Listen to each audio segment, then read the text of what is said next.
Hello, everyone. Welcome to our first Trauma Talk Tuesday broadcast of 2021. And our topic for discussion today is shocked by abortion. And we are here today with myself, your freedom coach, Nataushia Miller, and guest speaker, author Tamara Brooks Barnes. So we're here to shed some light on the PTSD that follows a forced abortion and how to overcome it. So without further ado, um, Miss Tamara, let's go Well, hi, ahead and Natasha. chat. Yes, hi. Thanks for having me on. I am looking forward to really just sharing my experience and everything that I have fought through and dealt with concerning, the PTSD that comes after any type of trauma. Right. And I know that this topic is really near and dear to you because it comes from your personal experience. Yes, And also, like I said, Miss Tamara is an author.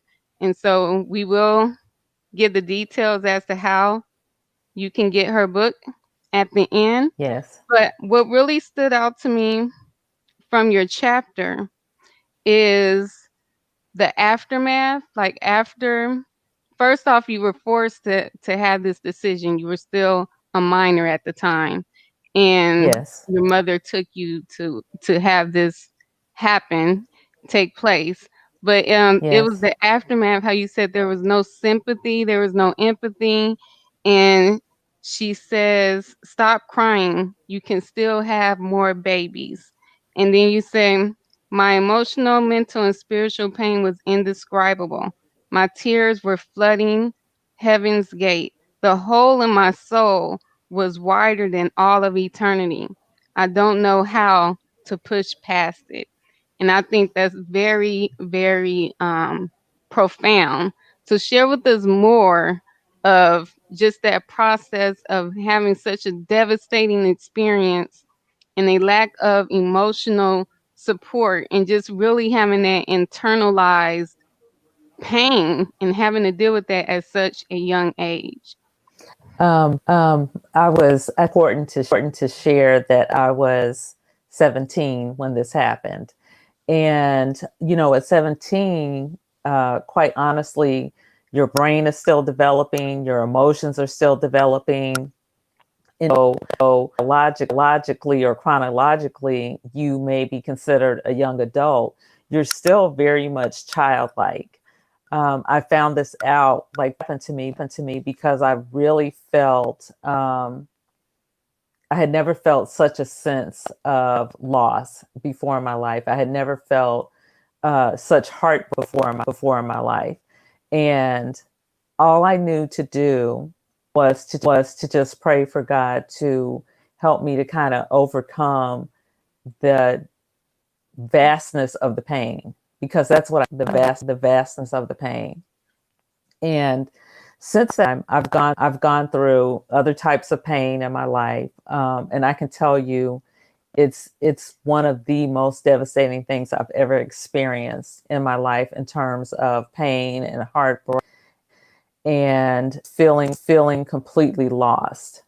Um, when I think back at that specific time, I literally felt like what they talk about in the Bible about the valley of the dry bones, and I felt Mhm. like completely alone, completely deserted place. Because no disrespect to my mother, but my mother just didn't. She just didn't. I describe it because I don't think I've been in that space. But she didn't pat me on the back. She didn't give me a hug. Didn't cry with me at all. Was really this sense of, you need to get over it and we need to move on with it. And it's not a big deal. But in fact, it was a big deal. And in fact, I didn't feel like I could go on. And I actually struggled with suicide and thoughts of suicide primarily for quite a few years afterwards. And I would say probably 10 to 15 years afterwards, I struggled with that because I think people don't understand the complexities that come along with experiencing death in that way. Because, aborting a baby is death. It is a form of death. And I was at such an advanced stage in my pregnancy. I was 8.5 months pregnant.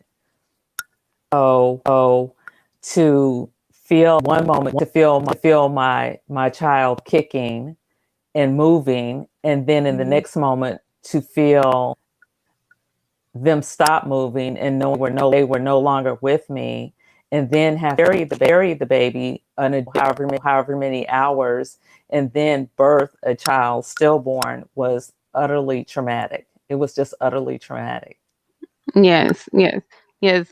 Very devastating, and I really hear as I was listening to you and hearing how you feel completely alone, and how from your mom's perspective it was more looked at the situation from the surface, but not considering the depth of that experience and how it influences you mentally, emotionally, spiritually.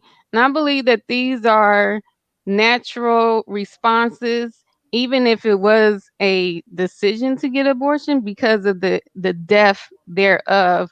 You had this living being in your body, and now is no longer here, and it's a Right. place within yourself that only you really know how this has affected your life completely. It's like no one can come and sit in your body and fully understand No, the I depth think of that that pain. and I'm going to be honest, thought of it over and over and over and over in my mind. And the one thing I can tell you is that I just knew I had to pray. That was Yeah, all I had at that point. I just knew I had to pray. I had to pray for myself. Um, I truly felt the full on fledge of an attack of the enemy, if you will. I just I just didn't feel like I had anybody. right, No type of support, no type of care even afterwards.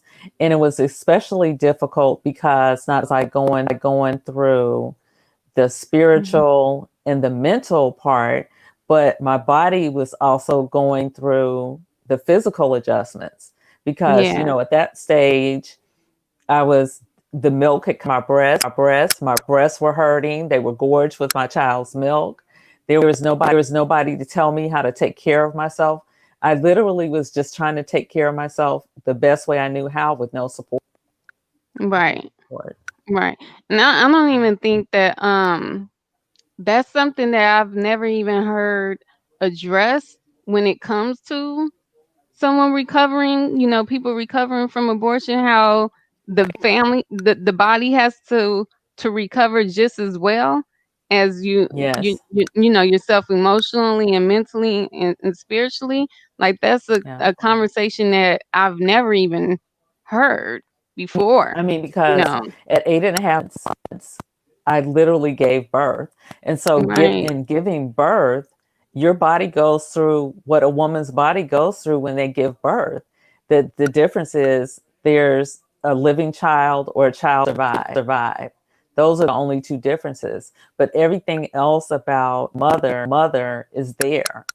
And right, so it was like I had milk of a mother, but I didn't even have a child to mother, right, and it would have been one thing to say in my okay, you can get over it in your mind, but my body was saying, where's the baby, where's the baby, right, you right, know right, um and emotionally, of course, spiritually, I was longing for my child. you know right. I was longing for my child. And Mm, even though mhm. I can talk about it now and I'm not shedding tears, I can tell you that my process was, it literally started with prayer. because that's the only thing I knew to do at that point. I didn't Mhm. initially think about, therapy. I didn't think about going and talking even to a friend about it, because I Right. was feel such level of shame that it would be talked about. It wasn't to be discussed. Um, Yes. so I believe the first time that I actually went to therapy for what happened to me, I was 19 years old. I was Mm. 19 years old.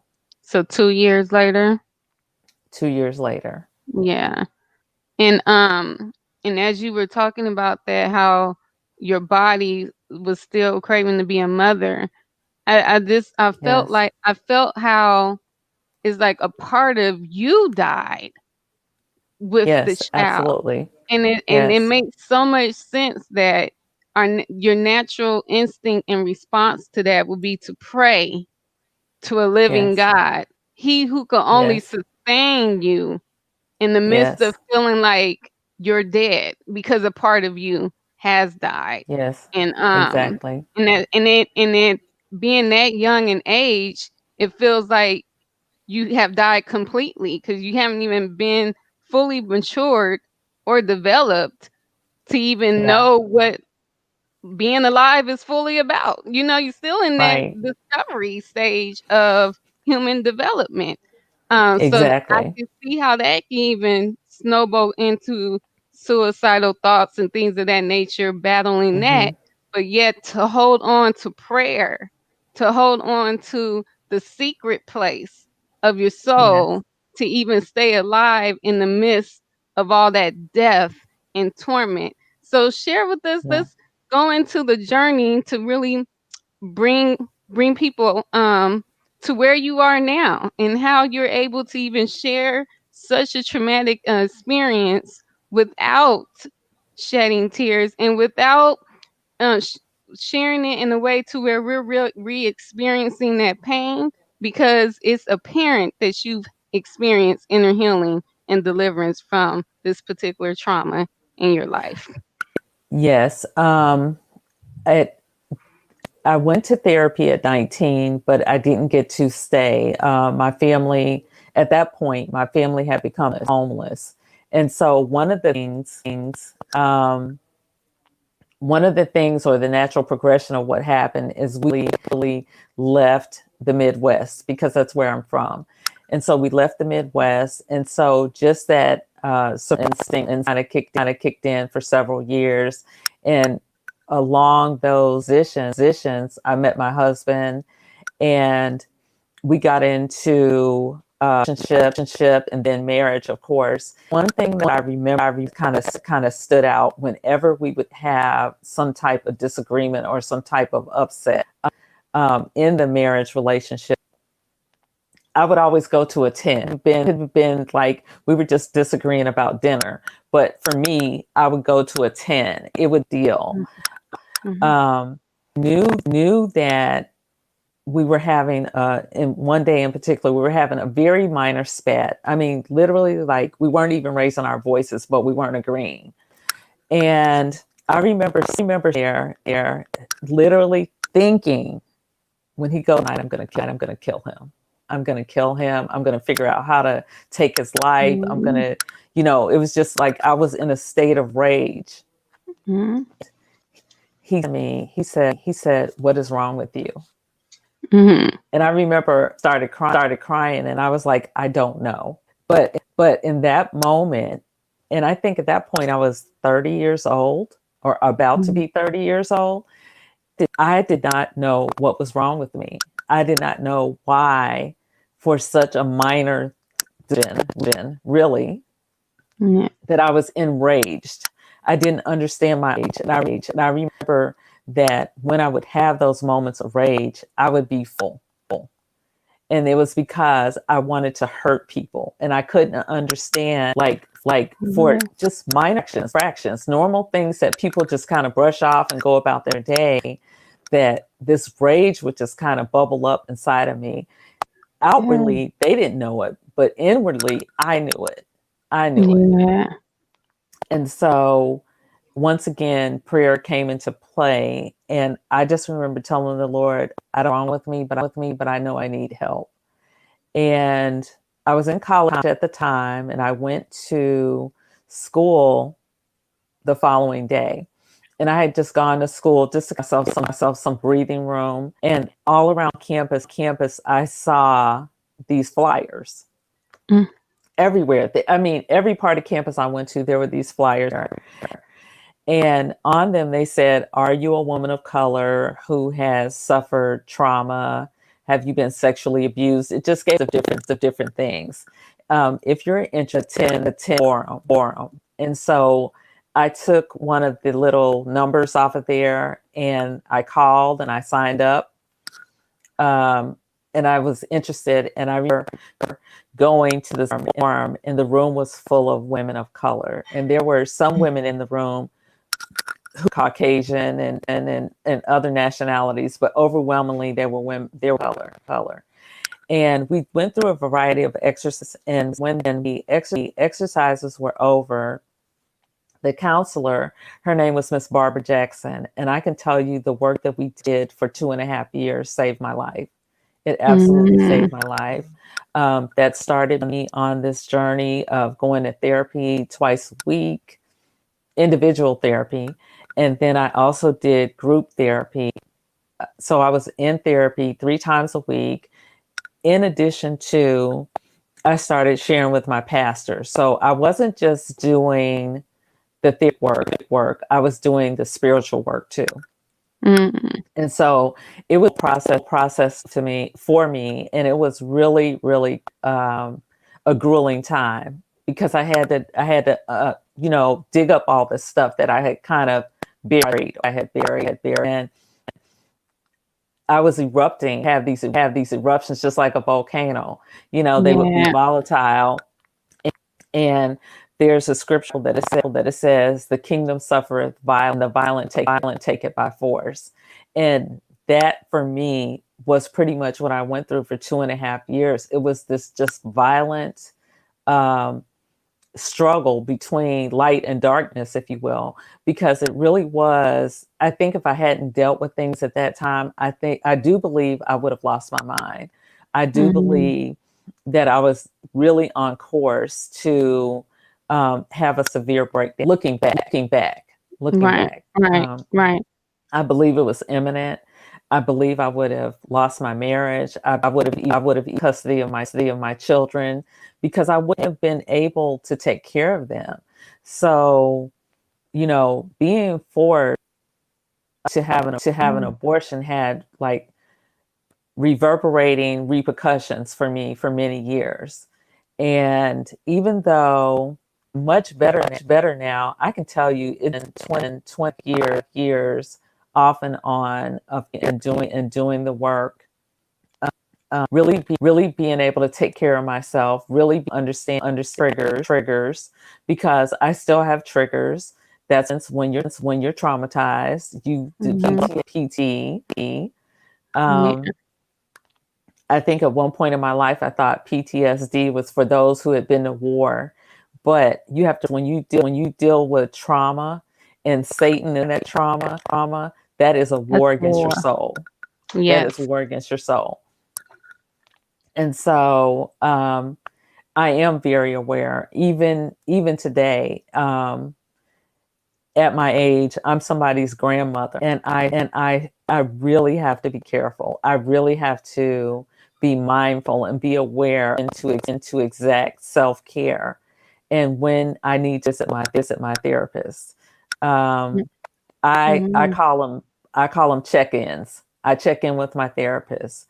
I've gone writing is something that I did all the time up until the age of 17. And I had been wondering, like, what made me stop writing?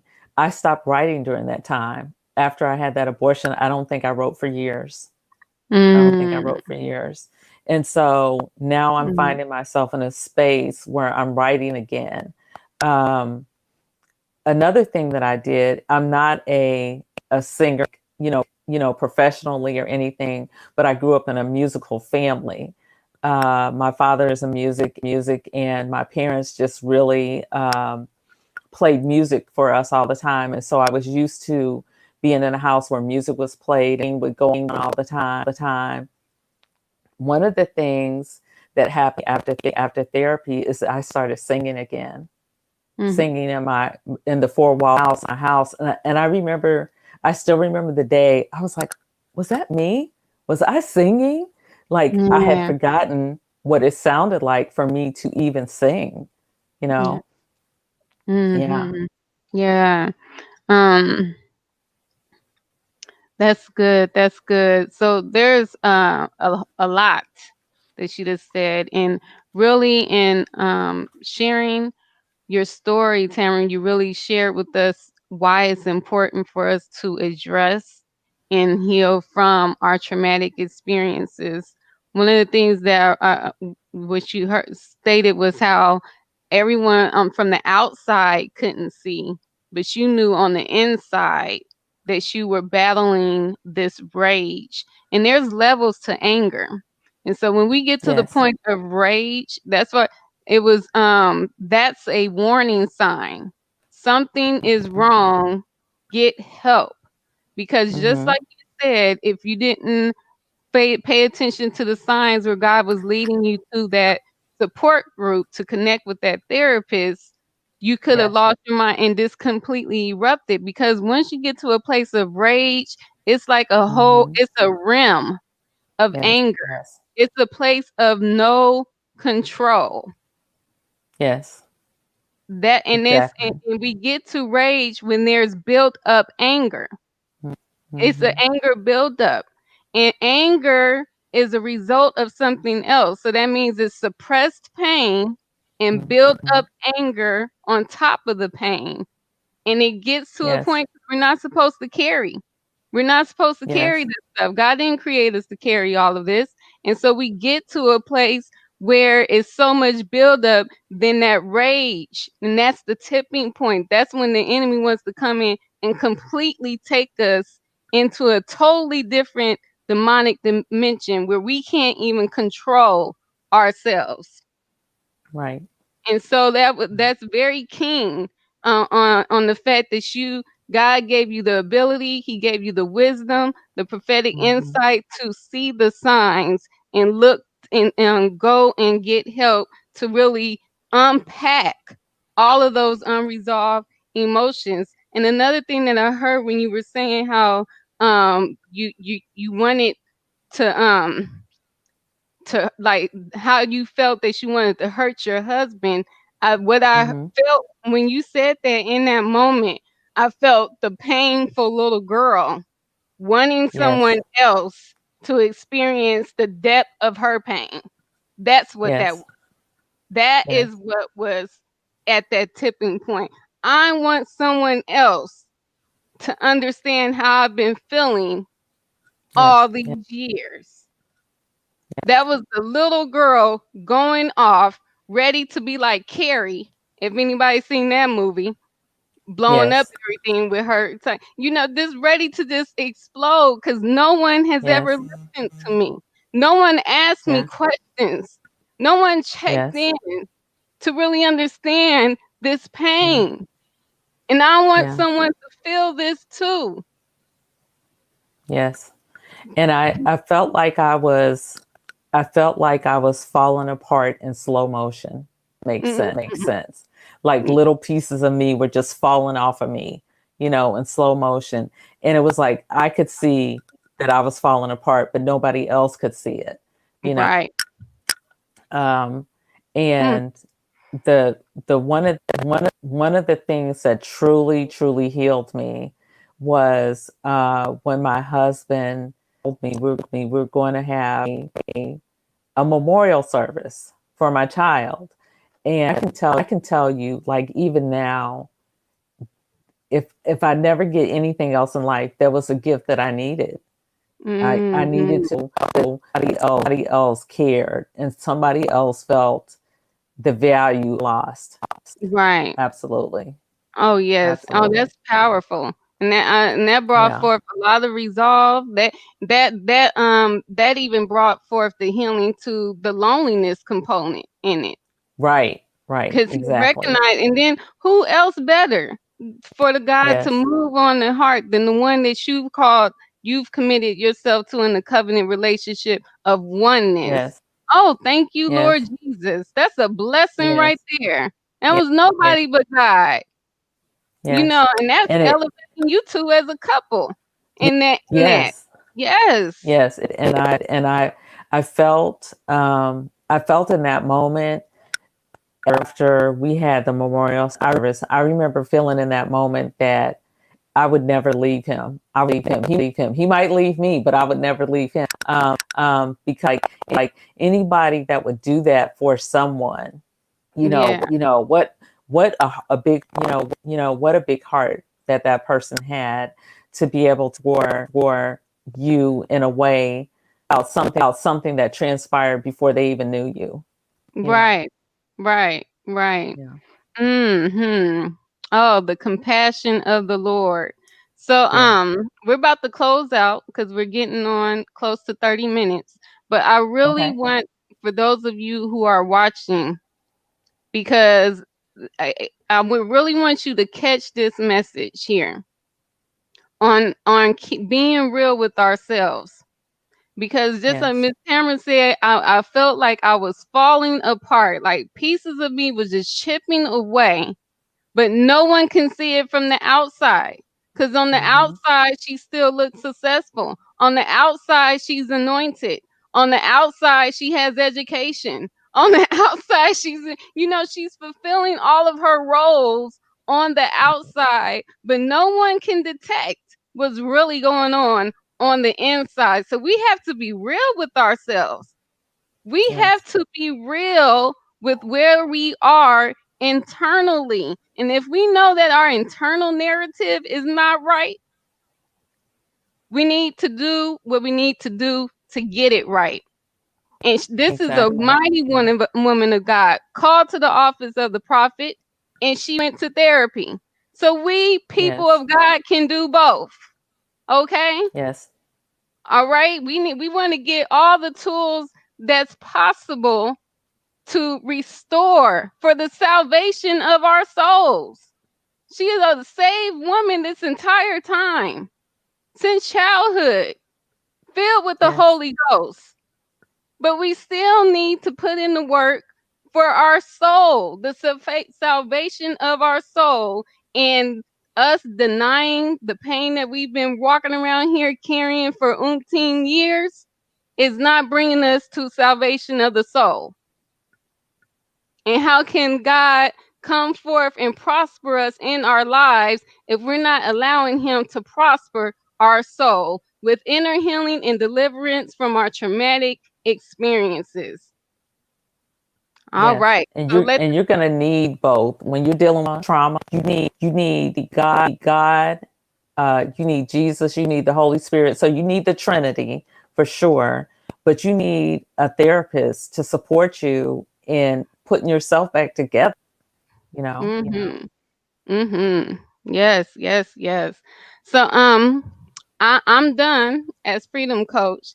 So as we close out, Miss Tamara, please let everyone know where they can go to get your book, and you all can read more of the details. She gave y'all a little summarized version. So if you want more details to her story, it's in her new book. Okay, you can reach it by Shiro Publishing. You go on to the link at publishing.com. And on that link, you can look for the title of the book, which is Destined to Win, Volume 2. We push past it. You go on there and you look for my name, Tamara Brooks Barnes, and you click on the link. I will get your book out to you. I want to thank you all in advance just for listening to testimony. And I do want you all to know also can have freedom from trauma. You just have to work. Yes, yes, most definitely. So, thank you so much, Miss Tamara, for joining me for a Trauma Talk Tuesday segment on shot by abortion. And this was wonderful. So I hope to see you. Well, I will see you again. Yes. As always. But thank you all to those of you who caught the live broadcast and to those of you who catch the playback. We will see you. I will see you again next week on Tuesday with another guest for another segment of Trauma Talk Tuesdays. This is your Freedom Coach, Natasha Miller, and author Tamara Brooks Barnes. Make sure you follow her Facebook page, Tamara Brooks Barnes. Signing off until next time. Peace and freedom to you all. Good night.